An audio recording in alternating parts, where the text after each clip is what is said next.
Hello viewers, I doctor S V K Lal welcome you all in my YouTube channel. मेरे YouTube channel में आपका बहुत बहुत स्वागत है।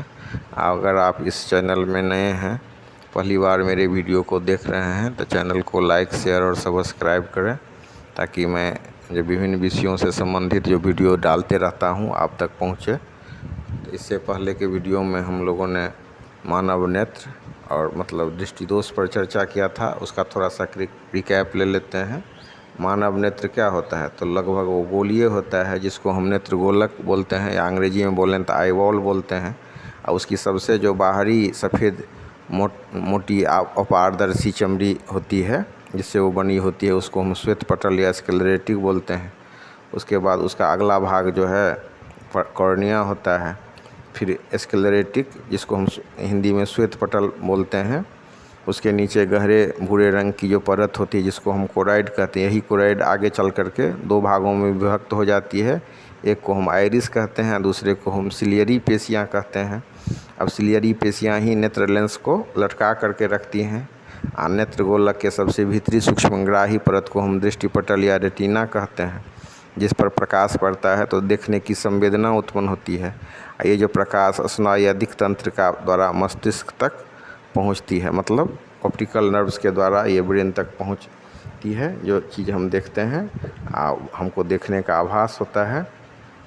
एक्चुअली में जो प्रतिबिंब जो बनता है वो प्रतिबिंब उल्टा होता है, छोटा होता है, लेकिन मस्तिष्क में पहुंचने पर मस्तिष्क उसको सीधा और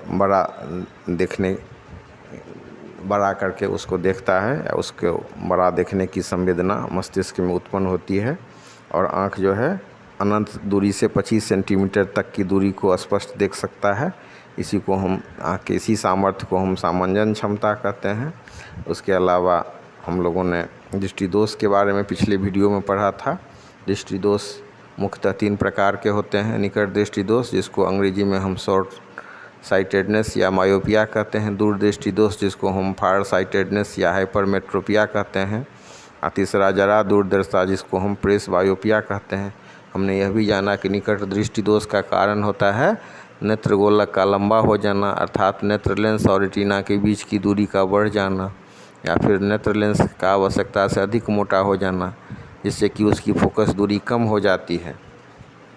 और इसके इलाज के लिए हम अवतल लेंस या अंग्रेजी में कहें तो कनकेव लेंस का व्यवहार करते हैं। उसी हिसाब से दूरदृष्टि दोष में क्या होता है कि आदमी जो है मतलब ये दूर के चीज़ को ठीक से देख सकता है, लेकिन निकट स्थित वस्तु को ठीक से नहीं देख सकता है। तो उसके लिए उसका कारण होता है नेत्र गोलक का छोटा हो जाना, या अर्थात नेत्र लेंस और रेटिना के बीच की दूरी का कम हो जाना, या नेत्र लेंस का आवश्यकता से अधिक मोटा हो जाना। उसके इलाज के लिए हम कन्वेक्स लेंस का उपयोग करते हैं। और जरा दूरदर्शिता, जिसको हम प्रेस बायोपिया कहते हैं, तो उम्र बढ़ने के साथ साथ क्या होता है कि वृद्ध अवस्था में नेत्र लेंस की लचक कम हो जाती है, और सिलियरी मांसपेशियों की सामंजन क्षमता घट जाने के कारण न दूर का चीज़ ठीक से दिखाई देता है न नज़दीक का। तो उसके लिए हम बाइफोकल लेंस का चश्मा लगाते हैं, जो एक ही लेंस में उत्तल और अवतल दोनों रहता है। तो नीचे नज़दीक का चीज़ देखने के लिए उत्तल लेंस, मतलब नीचे देखिएगा कि उत्तल लेंस लगा रहता है, और ऊपर में जो है सो अवतल लेंस लगा रहता है। अब हम चर्चा करते हैं, शुरू करते हैं कि मतलब वायुमंडलीय बर्तन का। तो जैसे हम स्टोव जला दें या गैस का चूल्हा जला दें तो क्या देखते हैं कि वो जो चूल्हा जल रहा है उसके दूसरी तरफ की वस्तु को अगर हम देखें तो देखने में बड़ा बेतरतीब ढंग से हिलती हुई दिखाई देती है। तो ठीक ऐसा क्यों होता है? ऐसा इसलिए होता है कि चूल्हा के ठीक ऊपर की जो हवा है उसके और ऊपर की हवा की अपेक्षा अधिक गर्म होती है। चूँकि ठंडी तथा अधिक सघन हवा की अपेक्षा गर्म हवा हल्की और कम सघन होती है। तो यह एक माध्यम सघन हो गया, एक विरल हो गया। अब एक प्रकाश अगर एक सघन माध्यम से विरल में या विरल से सघन में जाएगी तो प्रकाश का आवर्तन होगा। इसीलिए यहाँ भी प्रकाश का आवर्तन हो जाता है। यही कारण है कि हवा के आवर्तनांक में परिवर्तन होने के कारण हवा के दूसरी ओर की वस्तुएं कुछ हिलती हुई सी दिखाई देती हैं। अब वायुमंडलीय आवर्तन के कारण पृथ्वी का जो वायुमंडल है तो उसमें वायु का अलग अलग परत है। तो उस अलग अलग परत में कुछ माने कहीं पर वायु सघन है, कहीं पर विरल है, तो अलग अलग माध्यम हो गया, उससे प्रकाश को गुजरना पड़ता है। तो इसी प्रकार अलग अलग सघन विरल सघन माध्यम में गुजरने के कारण प्रकाश का अववर्तन होता है। इसी वायुमंडलीय अववर्तन के कारण जो हम कुछ अलग अलग तरह की घटनाएं देखते हैं, जैसे तारा का टिमटिमाना। तारा का टिमटिमाना क्या होता है कि जब हम तारा को देखते हैं तो उनकी चमक घटती या बढ़ती हुई प्रतीत होती है, तो उसी को हम कहते हैं कि तारा टिमटिमा रहा है। अब देख रहे हैं नर्सरी LKG में एक ठो कविता है, ट्विंकल ट्विंकल लिटिल स्टार। तो जो तारा का जो टिमटिमाना होता है, कहता है कि ए तारा टिमटिमाओ तुम। उसको कितना खूबसूरत लगता है वो, कि मतलब तारा टिमटिमा रहा है, कभी उसका चमक घट रहा है, कभी बढ़ रहा है। लेकिन अब जब फिजिक्स के हिसाब से इसको हम देखेंगे तो ये भी वायुमंडलीय अववर्तन के कारण ही होता है। पृथ्वी का वायुमंडल तो कभी शांत होता नहीं है, हमेशा गर्म तथा ठंडी हवा की धाराएं बहती रहती हैं।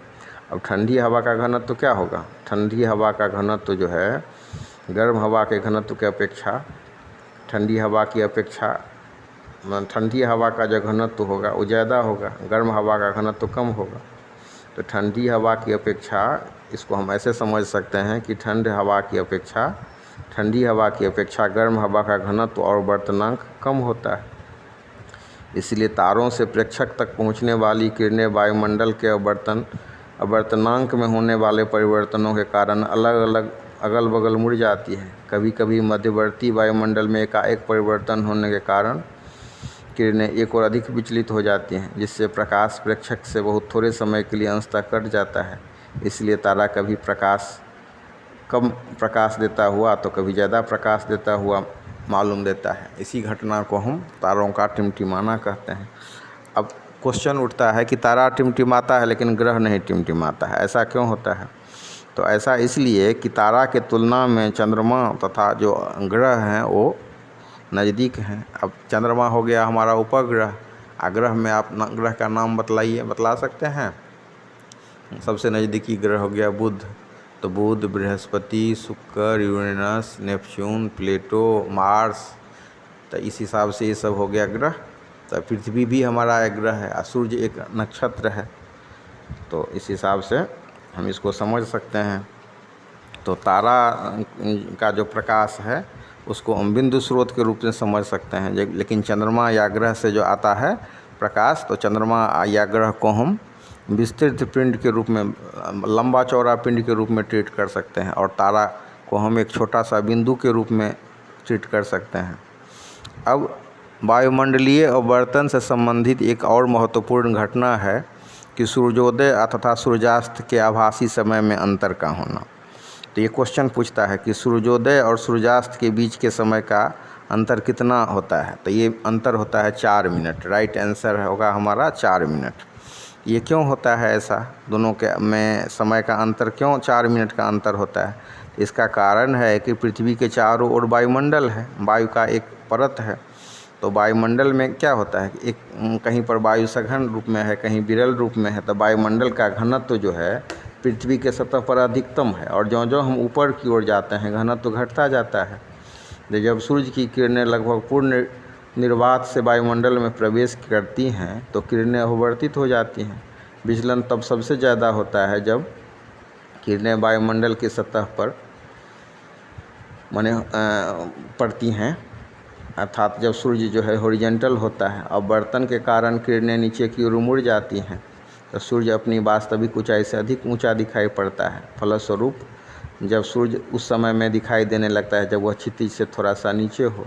इसी प्रकार सूर्यास्त के समय में सूर्य क्षितिज से नीचे चले जाने के कुछ समय बाद तक दिखाई देते रहता है, और सूर्योदय तथा सूर्यास्त के बीच लगभग 4 मिनट का समय बढ़ जाता है। तो जब सूर्य हॉरिजॉन्टल जो सरफेस है उसके निकट रहता है तो वह अंडाकार दिखाई देता है, क्योंकि निचली कोर की किरणें वायुमंडल के अधिक परतों से होकर गुजरती है और इनका आवर्तन अधिक होता है।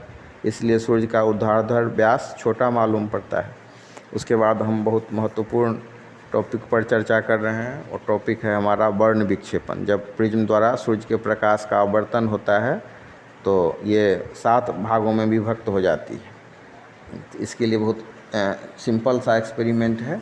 एक हम कपड़ा लेते हैं उसमें छेद कर देते हैं और उस पर जो है ऐना के मदद से, दर्पण के मदद से एक पतले प्रकाश के किरण को लेते हैं और किरण को हम प्रिज्म के एक अवर्तक छोर पर देते हैं और जब दूसरे अवर्तक छोर से गुजरती है तो 7 भागों में विभक्त हो जाती है। ये 7 रंगों को याद रखने के लिए हम हिंदी में शब्द याद रखें, बैजानी पनीला और दूसरा शब्द है भिबगायोर। तो ये हो गया हिंदी में अगर हम समझें तो बैगनी, जामुनी, नीला, हरा, पीला, नारंगी, लाल, ये 7 रंग हो गए, जिसी को हम बोलते हैं बैजानी पिनाला और अंग्रेजी में बोलते हैं भिबगायोर। तो उसके लिए शब्द होता है violet, indigo, blue, green, yellow, orange और रेड। तो प्रिज्म को हम इस प्रकार से व्यवस्थित करते हैं कि प्रकाश की किरण पुंज प्रिज्म के एक अवर्तक पृष्ठ पर पड़े और वो अपवर्तित होकर प्रिज्म के दूसरे अवर्तक पृष्ठ से बाहर निकले। प्रिज्म के दूसरे अवर्तक पृष्ठ के निकट हम एक सफ़ेद पर्दा रख देते हैं, इस पर निर्गत किरण पुंज जो पड़ता है और पर्दे पर एक रंगीन पट्टी प्राप्त होती है। तो इसी रंगीन पट्टी को हम स्पेक्ट्रम या वर्णपट कहते हैं। तो सबसे पहले 1642 से 1727 ईस्वी अवधि के दरमियान न्यूटन, जिनका कार्यकाल 1642 से 1727 माना जाता है, उन्होंने प्रिज्म की सहायता से सूर्य के प्रकाश का स्पेक्ट्रम प्राप्त किया था। उन्होंने एक दूसरे प्रिज्म द्वारा स्पेक्ट्रम के रंगों को और ज़्यादा विभाजित करने का कोशिश किया, लेकिन उन्होंने पाया कि ऐसा नहीं होता है और मतलब दूसरा प्रिज्म उन रंगों को और अधिक रंगों में विभाजित नहीं कर सकता है। तो फिर उन्होंने एक प्रिज्म के अपोजिट दूसरे प्रिज्म को रख करके एक प्रिज्म के ऊपर में फिर दूसरे प्रिज्म को विपरीत ढंग से रखा। उल्टा जब रखा तो देखा कि जो निर्गत प्रकाश है वो श्वेत है। इस हिसाब से महान वैज्ञानिक न्यूटन ने निष्कर्ष निकाला कि सूर्य का प्रकाश 7 रंगों से बना हुआ होता है। श्वेत प्रकाश के इन्हीं 7 रंगों में विभक्त होने की घटना को, विभाजित होने की घटना को, डिवाइड होने की घटना को हम बोलते हैं डिस्पर्सन ऑफ लाइट, या मतलब हिंदी में बोलें तो वर्ण विक्षेपण। अब उसके बाद हम देखते हैं कि ये क्यों ऐसा होता है। तो ऐसा होने का कारण होता है कि अलग अलग जो लाइट है उसका वेवलेंथ अलग अलग होता है। अब रंगीन पट्टी जो उत्पन्न होती है तो उसमें हम देखेंगे कि प्रिज्म में जो अलग अलग वेवलेंथ का लाइट है उसका विचलन अलग अलग होता है। सबसे पहले हम जानते हैं कि अलग अलग लाइट का वेवलेंथ अलग अलग होता है और अलग अलग वेवलेंथ के लाइट का विचलन भी अलग अलग होता है। जैसे लाल रंग का विचलन सबसे कम होता है। अब क्यों होता है लाल रंग का विचलन सबसे कम? क्योंकि लाल रंग का वेवलेंथ सबसे ज़्यादा होता है।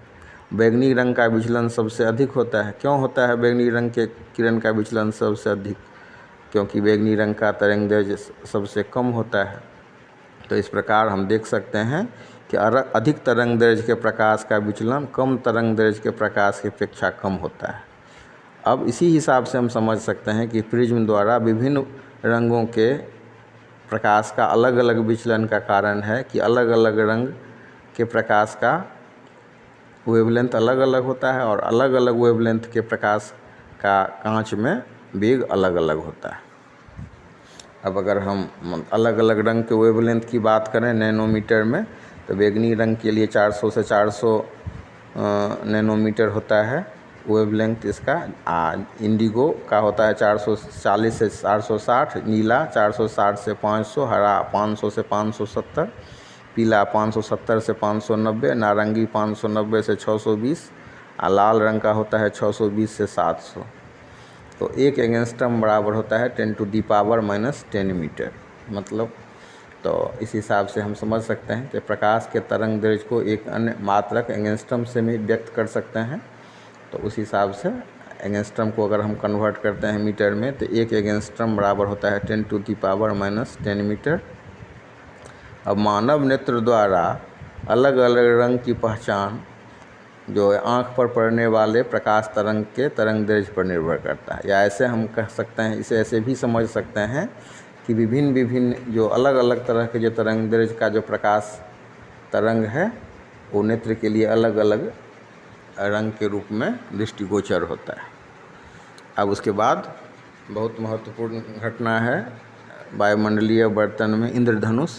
ये पूछता भी है इंटरमीडिएट में भी और 10th क्लास में भी और कंपटीशन में भी इंद्रधनुष का क्या कारण होता है? तो इंद्रधनुष का कारण भी होता है ये अववर्तन। अववर्तन अब कहाँ कैसे होता है? तो इसमें अववर्तन में क्या होता है कि वर्षा की असंख्य जो बूंदें हैं, पानी की बूंदें, वर्षा की बूंदें, वो प्रिज्म का काम करती हैं। इंद्रधनुष कब दिखाई देता है हमें? तो जब वर्षा होने के बाद सूर्य चमकता है और हम सूर्य की ओर पीठ करके खड़े होते हैं, तो हमें कभी कभी आकाश में अर्धवृत्ताकार रंगीन पट्टी दिखाई देती है। इसी अर्धवृत्ताकार रंगीन पट्टी को हम इंद्रधनुष कहते हैं। इसमें ये क्यों होता है, कैसे होता है? तो इसमें भी वर्षा की जो बूंदों से सूरज के प्रकाश का अववर्तन होता है और ये असंख्य वर्षा की बूंदें प्रिज्म का काम करती हैं, प्रिज्म सा व्यवहार करती हैं और सूर्य के श्वेत प्रकाश को 7 रंगों में विभक्त कर देती हैं। इसके कारण हमको इंद्रधनुष प्राप्त होता है। यहाँ डायग्राम के मदद से हम आपको दिखा रहे हैं कि कैसे ये वर्षा की बूंद है, कैसे इसमें प्रकाश आपतित होती है और वर्षा की बूंदों से अपवर्तित होने के बाद ये अलग अलग रंगों में विभक्त हो जाती है। लेकिन हमें 7 रंग नहीं दिखाई देती है, हमें सिर्फ रेड वायलेट दिखाई देती है। तो इसका कारण होता है कि रेड लाइट का वेवलेंथ ज़्यादा होता है और वायलेट का कम। तो रेड सबसे ऊपर दिखाई देता है, वायलेट सबसे नीचे। तो इंद्रधनुष के रंग हवा में लटके वर्षा की बूंदों में श्वेत प्रकाश के वर्ण विक्षेपण से प्राप्त होते हैं। सूर्य के प्रकाश का किसी बूंद में प्रवेश करने पर अपवर्तन होता है और अपने कंपोनेंट में अलग अलग जो घटक में वो विभक्त हो जाता है। तो विभिन्न रंग बूंदों से गुजरने के बाद दूसरी सतह पर पड़ती है और अंशतः परावर्तित हो जाती है। अपरावर्तित रंग पुनः पहली सतह से अपवर्तित होकर बाहर निकलकर देखने वालों की आँख की ओर आती है। इस हिसाब से 2 अपवर्तन से श्वेत प्रकाश का विभिन्न जो अवयव में या विभिन्न घटक रंगों में एक दूसरे से वो काफ़ी अलग हो जाते हैं और हमें इंद्रधनुष दिखाई देता है, जिसके भीतरी कोण में बैंगनी रंग और बाहरी कोण में लाल रंग होता है। तो आगे के क्लास में आप इंटरमीडिएट में देखेंगे कि इंद्रधनुष 2 तरह के होते हैं, प्राइमरी रेनबो और सेकेंडरी रेनबो। प्राथमिक इंद्रधनुष और द्वितीय इंद्रधनुष, तो उसमें थोड़ा सा का अंतर होता है। जो इसका जो ये वर्ण पट जो प्राप्त होता है उसके सीक्वेंस में, और मतलब ये सूर्य की ओर पीठ करके धूप वाले दिन में हम किसी जल प्रपात के नज़दीक जाएं या जल के फव्वारा से आकाश की ओर देखें तो भी हम इंद्रधनुष के दृश्य को मतलब देख सकते हैं। अब आते हैं, चर्चा कर लेते हैं थोड़ा सा प्रकाश के प्रकीर्णन पर। प्रकाश के प्रकीर्णन को परिभाषित किया गया है कि किसी कण पर प्रकाश के एक अंश के विभिन्न दिशाओं में छित्र आने को हम प्रकाश का प्रकीर्णन कहते हैं। इसको हम समझने के लिए हम ऐसे समझ सकते हैं, इसको हम समझने के लिए बहुत आराम से इसको हम समझ सकते हैं कि मतलब कैसे प्रकाश की किरणें अदृश्य होती हैं, लेकिन जब हम किसी टार्च का स्विच दबाते हैं तो टार्च से निकलते प्रकाश को नहीं देख सकते हैं। इसी प्रकार दिन में सूर्य से आती किरणों के कारण हम आसपास की चीज़ों को तो देख पाते हैं, लेकिन मतलब किरण के पथ को नहीं देख सकते हैं। जिस रास्ता पर प्रकाश की किरणें चल रही हैं उसको नहीं देख पाते हैं। तो जब प्रकाश की किरणों के पथ में धुआं या धूलकण हो तो उनका पथ साफ साफ दिखाई पड़ता है।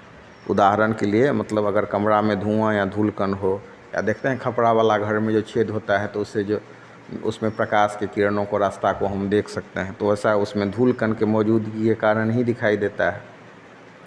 तो खिड़की के दरार या पर्दे के बीच में खाली स्थान से हम देखते हैं कि कमरे के अंदर आते प्रकाश के पथ को हम देख पाते हैं। हम जानते हैं कि प्रकाश सीधी रेखा में चलती है, और प्रकाश जो सीधी रेखा में चलती है तो कमरे के विभिन्न स्थानों से प्रकाश के पथ को हम देख पाते हैं। यह तभी संभव हो पाता है जब प्रकाश उसके पथ में पड़ने वाले कणों से विभिन्न दिशाओं में टकराए। तो इसी हिसाब से जब प्रकाश सूक्ष्म कणों पर पड़ता है तो उसके एक अंश विभिन्न दिशाओं में प्रकीर्णित हो जाता है और प्रकाश का शेष भाग सीधे निकल जाता है। तो प्रकाश के पथ में आने वाले कणों से विभिन्न दिशाओं में प्रकीर्णित प्रकाश के कारण ही हम प्रकाश के पथ को देख पाते हैं। और पथ के विभिन्न बिंदुओं से प्रकाश हमारी आँखों तक पहुँचता है और हम प्रकाश के पथ को देख पाते हैं। यही कारण है कि हम प्रकाश के पथ को विभिन्न स्थितियों में से देख सकते हैं, विभिन्न अलग अलग पोजीशन से हम इसको देख सकते हैं। अब हम चर्चा कर लेते हैं थोड़ा सा कोलाइड का। कोलाइड क्या होता है? किसी माध्यम में छोटे छोटे कणों के निलंबन को हम कोलाइड कहते हैं। जैसे दूध एक कोलाइड है, इसमें छोटे छोटे वसा के कण जल में निलंबित रहते हैं। धुआं भी एक कोलाइड है, इसमें राख के कण हवा में निलंबित रहते हैं। कुहासा और धुंध भी एक कोलाइड है, जिसमें छोटी छोटी जल की बूंदें वायु में निलंबित रहती हैं। इन सब से होकर प्रकाश के पथ को देखा जा सकता है। अब उसके बाद बहुत इम्पोर्टेंट है टिंडल प्रभाव। कोलाइडीय विलयन में निलंबित कणों से प्रकाश के प्रकीर्णन को हम टिंडल प्रभाव कहते हैं, टिंडल इफेक्ट कहते हैं। टिंडल नाम के जो साइंटिस्ट थे, उन्होंने कोलाइडीय विलयन से प्रकाश के प्रकीर्णन का अध्ययन किया था। उसके लिए बहुत सिंपल सा एक्सपेरिमेंट है। 18 से 20 सेंटीमीटर का एक हम पारदर्शी बर्तन में पानी भरते हैं, उसमें दूध का कुछ बूंद मिला देते हैं और उसमें हम एक शक्तिशाली टॉर्च से पानी पर प्रकाश डालते हैं। तो बर्तन के एक ओर देखने पर हम देखते हैं कि पानी दूध का मिश्रण टॉर्च के से कितना दूरी पर है उसी हिसाब से बदल जाता है। टॉर्च के नज़दीक में रंग नीला दिखाई देता है, टॉर्च से अधिक दूरी पर मिश्रण का रंग नारंगी